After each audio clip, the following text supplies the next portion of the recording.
So we're going to use a rectangular array to illustrate that 2 times 3 plus 5 is the same as, don't tell me the answer, just tell me how this expands and simplifies.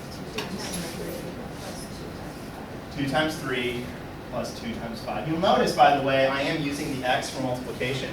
It's because at this stage, you're using an x for multiplication, right? You don't really move towards the dot or just the juxtaposition of symbols until like algebra.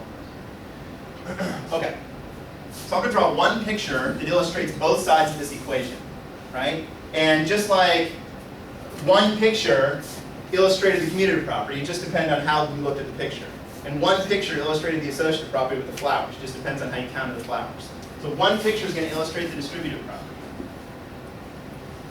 And I'm going to use the rectangular array idea. Okay?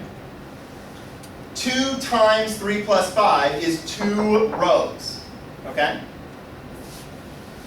Now, the 3 plus, it's 2 rows of 3 plus 5.